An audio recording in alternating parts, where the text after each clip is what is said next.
Bon, allez, au bout de la troisième fois, j'espère que ça sera la bonne taille de frein cette fois-ci. Eicher, je connais pas cette marque. Bon, en même temps, j'ai pas dû faire le difficile parce qu'il fallait que j'aille vite. Bon, en même temps, c'est pas des freins de compétition. 247 mm. On verra bien ce que ça donne. Allez, je vais voir si tout ça se monte sur la voiture enfin. Et je vous reprends juste après. Tiens, une vue intéressante, là, une comparaison intéressante entre du 266 en dessous et du 247. Voilà, il y a une nette différence à la pédale, hein, à la sensation à la pédale aussi, et le mordant en puissance de freinage. Rien que ces deux tailles de disque là, on sent déjà une différence sur 306. Alors imaginez du 283 pour les 16, on a un très bon mordant, on a une bonne sensation à la pédale. C'est vrai que pour cette 306 griffes, je le redis, hein, la sensation à la pédale au départ était pas très bonne. Mais bon, même si le système de frein sera tout neuf après, je pense que j'aurai toujours cette sensation que ça freine pas assez et que ça freinera jamais assez parce que c'est vrai que les disques sont quand même petits, quoi. Voilà. Allez. Bon je vais monter celui-ci maintenant.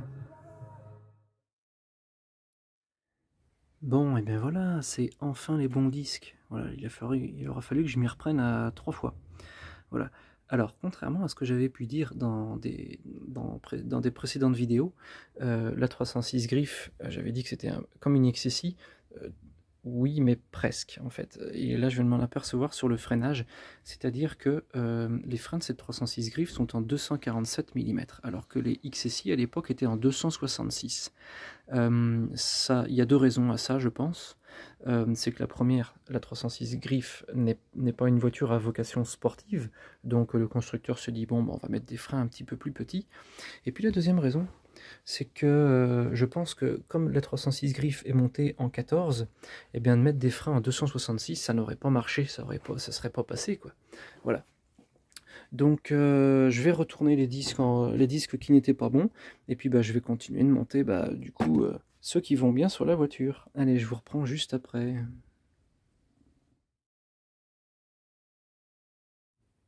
Bon, c'est tout propre. C'est bien important de gratter ces parties-là, puisqu'en fait, on peut comparer entre un côté qui n'a pas été fait, hop là, et l'autre qui est bien propre. Voilà. Parce que notre plaquette de frein, elle est où? Elle est là. Hop là. Hop, elle va reposer là-dessus, elle va coulisser là-dessus. Voilà, vous voyez? Ça fait comme ça. Pas autant, hein. Là, je parle de peut-être 1 ou 2 mm. Mais au fur et à mesure que votre plaquette va s'user, elle va avancer comme ça pour compenser l'usure, forcément. Donc il faut que cette partie-là soit bien propre. Voilà. Hop là. Allez, hop, c'est remonté. Bon, je ne me suis pas spécialement arrêté pour montrer les détails. Par contre, ce que je peux peut-être vous montrer, c'est le rôle des coulisseaux. Vous voyez, on voit notre étrier coulisse comme ça. Bon, là, ça bouge, c'est normal, parce que le piston c'est pas rapproché. Une fois que les plaquettes lècheront bien chaque côté du disque, on n'aura pas ce jeu en latéral. Mais voilà à quoi servent les coulisseaux. Ça sert à faire coulisser comme ça l'étrier d'un côté ou de l'autre. Ensuite, j'ai retrouvé comment se montait cette espèce de tige là. Voilà. Et puis c'est tout. Hein. Donc hop là, bien penser à mettre un petit peu de graisse ici. J'en ai peut-être mis un peu de trop, je vais essuyer. Mais pour que les plaquettes coulissent bien. Voilà, de chaque côté, partout. Voilà, allez, je vais remettre ma roue, puis je vais faire l'autre côté. Pas mal pour une géométrie faite à l'œil, hein. Je roule droit. Bon, le volant, il est pas droit, mais je roule droit, hein. Allez, on est le lendemain du premier tour d'essai que j'ai fait avec la voiture pour rôder les freins, tout ça. Je suis plutôt content puisque pour avoir fait une géométrie au pif, ça s'est très bien passé puisque l'auto roulait bien droit. Le volant était vachement de travers, mais elle roulait droit. Donc pour une géométrie faite à l'œil, c'était plutôt pas mal pour un premier essai. Voilà. La voiture va aller en géométrie tout bientôt, hein, mais voilà, pour un réglage au pif, j'étais plutôt fier de moi. Allez, donc là ici on a les toutes dernières pièces qui doivent encore être montées sur la voiture. Là on a un petit cabochon de capteur ABS que j'ai tout repeint, tout beau, qui doit encore aller côté droit, parce que je ne l'avais pas remis côté droit. Je vous avais dit l'autre fois que j'avais perdu mon petit écrou de tôle par chaleur. Je l'ai retrouvé en faisant le ménage du garage. Voilà, il était par terre dans un coin. Il me reste également ces 2 pièces mystères. Alors, mystère, pas que. Ça doit être au niveau du faisceau de moteur sur la boîte que j'ai pas remis. Et ça, par contre, mystère. Je pense que ça sert à tenir un tuyau de direction assistée sous le moteur. Mais je l'ai présenté dans tous les sens, machin, bidule. Je vois pas comment mettre cette putain de pièce. Voilà. Donc ces 3 pièces-là doivent aller, je pense, plus ou moins ensemble. Ça doit servir à maintenir le tuyau de direction assistée qui passe sous le moteur, mais je vois absolument pas du tout comment on le met. Donc je vais chercher. Je vais essayer de trouver des photos sur Internet. Voilà. Alors, j'aime bien les pièces neuves. Pièces neuves d'origine. Donc ce qu'il y a dans les sachets ici, c'est tout simplement ces pièces-là neuves, parce que j'avais vraiment la flemme de les refaire. Donc je me suis fait plaisir, puis j'avais pas envie de me faire chier. Donc voilà, ça m'aura coûté 30 balles, de pas vouloir me casser la tête, mais bon, ça m'a fait plaisir. Allez, je déballe tout ça, puis je vous reprends juste après. Waouh, c'est chouette! C'est toujours cool de déballer des pièces neuves. Alors, sur le site de l'aventure Peugeot, il y a une des deux qui est à vendre. Ils n'ont pas les deux côtés. C'est vrai que sur la photo, ça semblait plus traité jaune. Je sais plus comment on dit, je crois qu'on dit anodisé, électro-zinc anodisé, je sais plus trop quoi là, les traitements, bref. Mais en réalité, la pièce l'est pas tant que ça. Voilà, donc je suis plutôt content. Hein, puis bon, avant que la pièce revienne dans cet état-là, il faudra quand même une paire d'années. Et puis quand ça commencera un petit peu à se salir d'ici 2, 3, 4 ans, je m'occuperai de les peindre ou de les faire traiter. Voilà, mais bon, en attendant, elles iront direct comme ça sur la voiture. Voilà. Je vais voir si je peux pas trouver dans mes casiers, là, sous l'établi, des vis qui vont là-dessous. Non, pas celui-là. C'est celui-là. Alors, qu'est-ce que je peux avoir là qui pourrait faire? Peut-être ceux-là, là. Hop. Je sais même pas ce que c'est comme vis.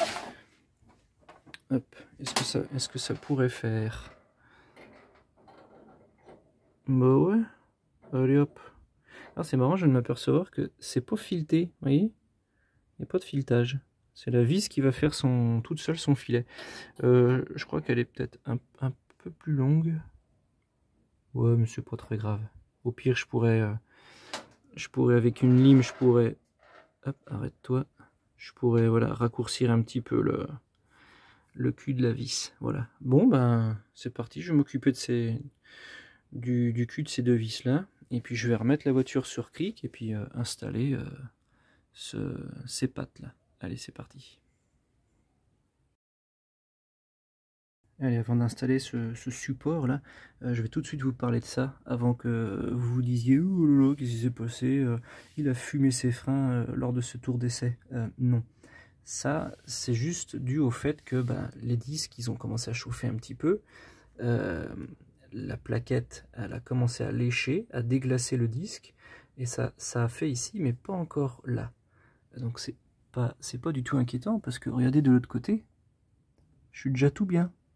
Voilà, c'est juste que lors de ce premier petit tour d'essai, j'ai pas fait une grande distance, hein, j'ai fait une douzaine de kilomètres sur une ligne droite de 2 km avec un rond-point à chaque extrémité. Donc j'ai fait des allers-retours sur cette ligne droite en faisant lécher les freins, en faisant des freinages tout à fait normaux avant chaque rond-point. Donc voilà, si j'avais roulé un petit peu plus, ça aurait fini par s'effacer ça et vous n'auriez rien vu. Donc là, c'est pas très inquiétant. Ça c'est pas marqué, c'est pas creusé, mais voilà, il faut que ça se fasse. Donc c'est pas du tout inquiétant. Voilà. Lors de ce petit tour d'essai, bon, le faisceau de capteur ABS, je l'avais coincé ici, avec la vis qui était là. Le flexible de frein, lui, il risquait pas de bouger. Et puis le petit faisceau pour l'usure des plaquettes des freins, je l'avais coincé ici avec un riselant. Donc j'ai roulé comme ça pour ce premier petit tour d'essai. Allez, donc ça c'est pas grave, vous en faites pas. Je pourrais même vous montrer un petit peu l'allure que ça aura une fois que j'aurai roulé un petit peu plus, si vous voulez. Et puis donc moi je vais m'occuper de ce premier côté, hein. Donc la pièce va aller à peu près comme ça. Tac. Allez, je vous reprends juste après. Allez, ça y est, c'est monté. Donc cette pièce en métal, comme je l'avais dit la dernière fois, sert à tenir trois choses. Le faisceau pour le capteur ABS, le flexible de frein. J'ai volontairement pas trop tordu la petite papate là, qui sert à bloquer cette partie-là du flexible. Et puis la troisième chose, c'est le petit faisceau pour le témoin d'usure des plaquettes. Voilà. C'est un endroit qui est pas très facile à filmer. Voilà, peut-être comme ça serait un peu mieux. Voilà, c'est tout beau, tout propre. Ça fait vraiment plaisir de voir toutes ces jolies pièces, toutes neuves. Je suis vraiment content. Bon, ça restera pas propre longtemps, forcément, hein. Au premier coup de pluie, au premier passage dans une flaque d'eau, ça va recevoir des projections, des saletés, mais voilà, c'est quand même dans de bonnes conditions et c'est prêt à repartir pour quelques années. Allez. Allez, je vais remonter la roue là et je vais faire l'autre côté maintenant.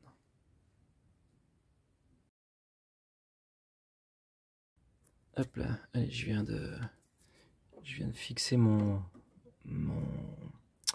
flexible de frein. J'ai sorti temporairement le capteur ABS. Voilà, je l'ai fait atterrir. Voilà, je l'ai fait atterrir là.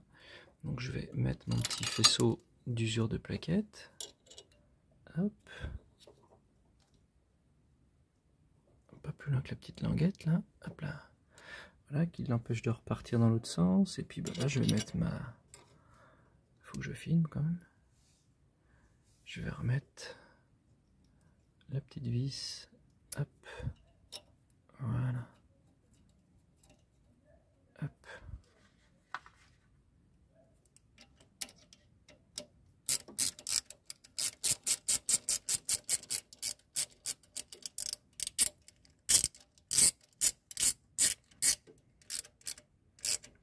Hop là, pas besoin de serrer trop fort, ça sert à rien de toute façon.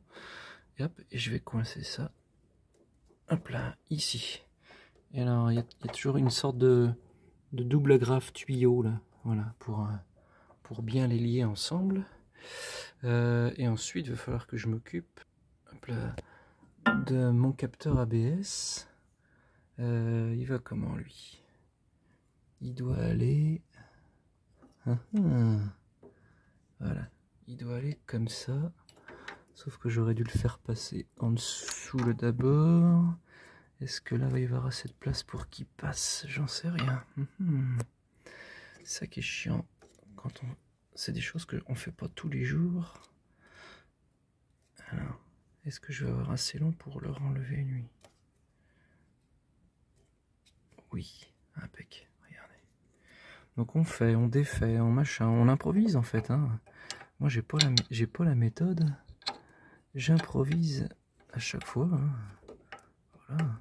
Il y a des choses qu'on clipse et puis qu'il faut déclipser une minute après parce qu'on s'est aperçu qu'on l'a pas fait dans le bon ordre quoi. Hop, alors je remets voilà mon capteur ABS. Ça, le petit bidule, je le remets là. Hop, voilà. C'était. Donc bah, vous avez vu les choses dans le désordre. Hein. Hop, et ça, je le reclipse ici. Hop là. Voilà. Et donc là, on est tout bon. Ensuite, je vais remettre cette pièce-là. Hop. La vis, là, qui sert à maintenir le capteur ABS. Enfin, le capteur plus... Hop là. Plus le petit capuchon. Hop. Petit capuchon. Hop. L'écrou.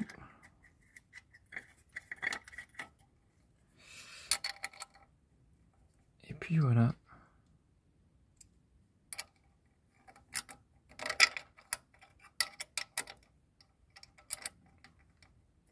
Allez.